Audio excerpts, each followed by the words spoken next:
Hey everybody, Matthew Fisher back. Today I'm reviewing Revenge of the Sith.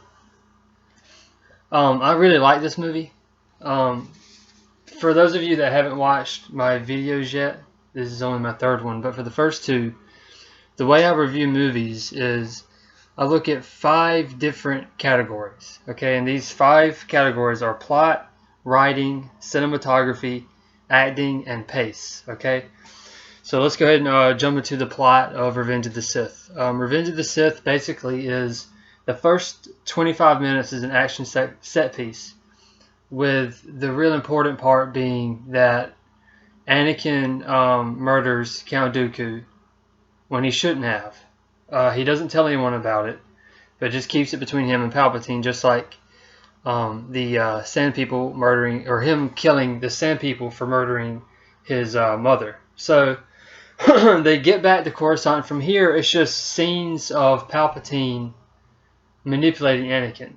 You know, telling him that he's going to be his personal representative on the Jedi Council, which he knows will upset the Council and cause conflict between Anakin and the Council. But then you have the Jedi asking Anakin to commit treason by spying on the Chancellor, and it all leads to that opera room scene where the Palpatine admits to Anakin that he knows that they've asked Anakin to do this, and you see this kind of conflict between Anakin and what the Jedi are making him do, and also the fact that his wife is going to die in childbirth, and he knows this because he's already been through it with his mother. So now, you know, he's already being split between him and the Jedi. He has to find a way to save his wife before she gives birth. So he's, feeling stressed to do that. And it just all culminates into really what I think is a really underrated movie. And I think more people are going to see that as time goes on. Because Anakin makes the decision to join the Sith to save his wife. He knows what that means. He knows that it means killing Jedi no matter what their age. So, really good movie. I like it. But let's get into the plot. The only thing I could find in this plot that discounts against the score is the death of Padme, because everyone always has, their problems with that because of the fact that she lost her will to live. Some people think it's weak for her character because she has children that she needs to watch after. I can understand that point. But what the medical droid says is that there's nothing medically wrong with her. We don't understand it. She's lost the will to live. The part that gets me is the part about we don't understand it. People have lost the will to live on an operating table before. So that should be something that a medical droid should understand, but he doesn't. So that's led many people to believe that Sidious had something to do with draining her life force. I don't know. There's nothing in the movie to suggest that. So to me, that's the only thing I could find with the plot. Everything else to me worked. A lot of people have a problem with Anakin's turn. For me, it worked. I understood. I don't agree with his decision, obviously, but I understand why he took that decision and why he felt kind of pressured to do it because of the time he had left before she would have died on the operating table giving birth.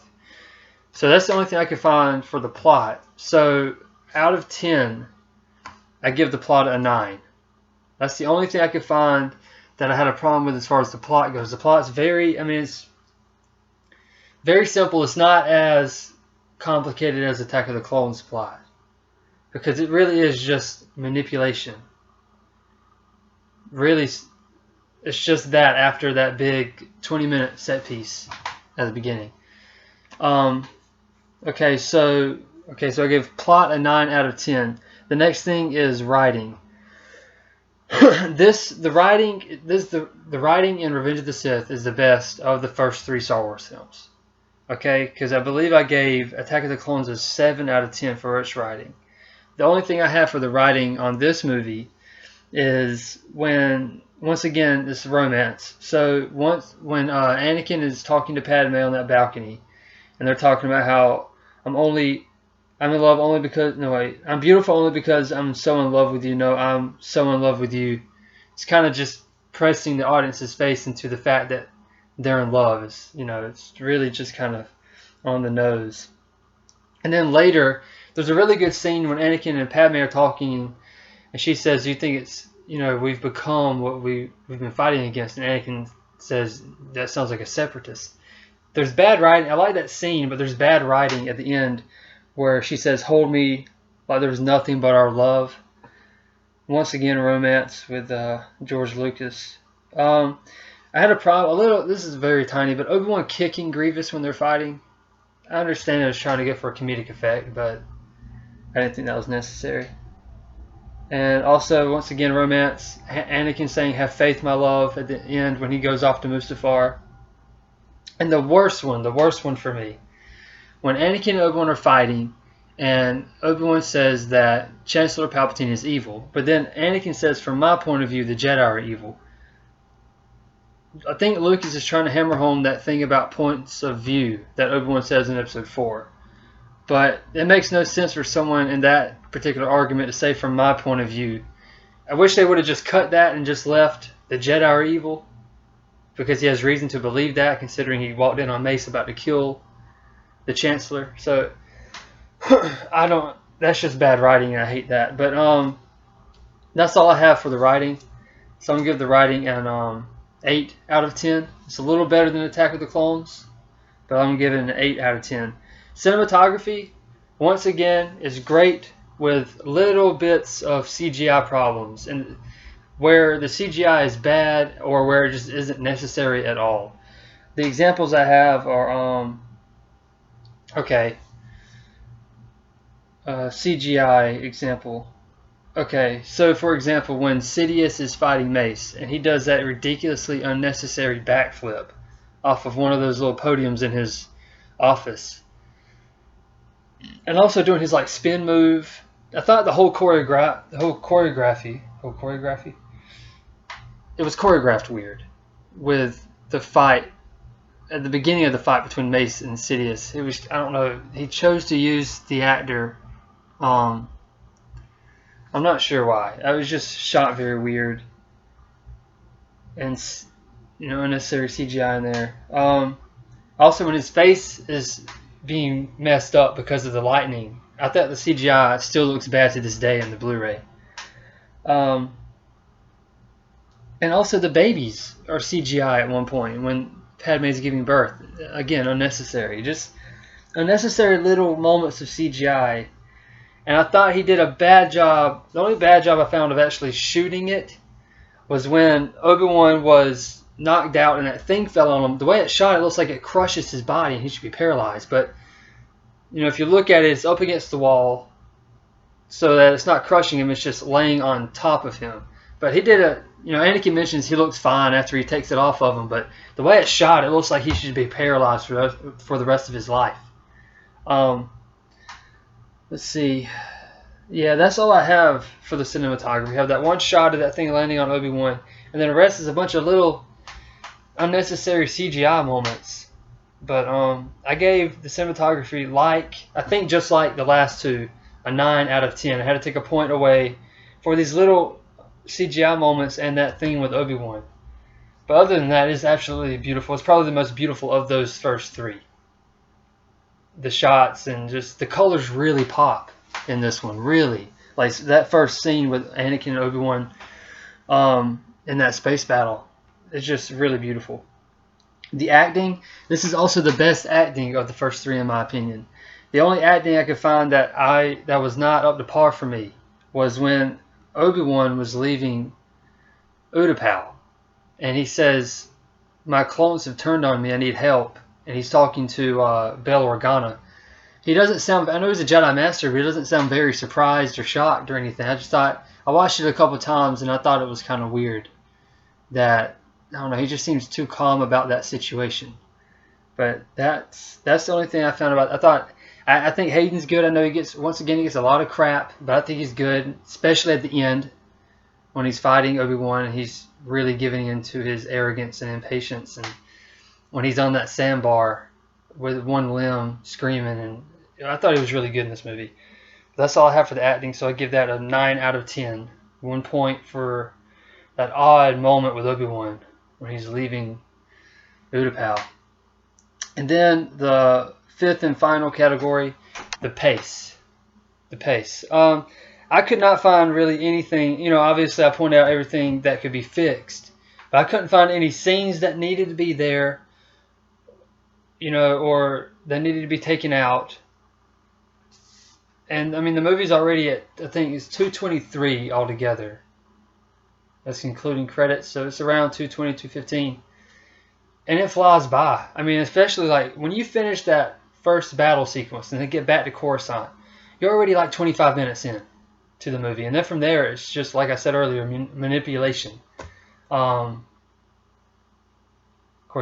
is what I was trying to say earlier. Choreography. But really, the pace of this movie, I think for Phantom Menace and Attack of the Clones, I had pacing issues. But this one, really, you just really fly through it. And it just kind of leads you down that path towards that ultimate conflict with Obi-Wan and Anakin. But I couldn't find anything wrong with the pace. This video won't be as long as the other ones because I don't have as many gripes with this film. Really, that's all I have. So I gave the pace a 10 out of 10. I mean, really, when you sit down and you watch this movie, it just goes on by. I mean, really, there's never a moment where you're just kind of like, all right, hurry up, because you're intrigued the whole time. Every scene is manipulation. I mean, it's just somebody's here doing something bad that makes this person think something. Yeah, I mean, it just flies by. I really, really like this movie. So just to repeat, plot is a 9 out of 10. Writing is an 8 out of 10. Cinematography is a 9 out of 10. Acting is a 9 out of 10. Pace is a 10 out of 10. That comes together to make a 4.5 out of 5 or a 9 out of 10. I was surprised, as some of you might be, that the score is actually that high, but I really try to watch this movie. I try to watch every movie that I'll be doing these reviews for as objectively as I can. I mean, I'll admit I really do like these movies, and there are going to be more movies that I like that I'll review, but I'm going to try to be as objective as I can. But this came out to be a 9 out of 10, 4.5 out of 5. Really good movie. I really think one of the top 3. I really do. I mean, once Last Jedi comes out, that'll probably be the best or second best movie. But this is definitely top 3 of my favorite, and I think top 3 best made Star Wars films. I mean, this after A New Hope and Empire, but really well made, underrated. The next movie I'm going to review will be a horror movie because it's October, almost Halloween. I'm going to take a little break from Star Wars. I might do 2 horror movies, but I'm definitely doing one.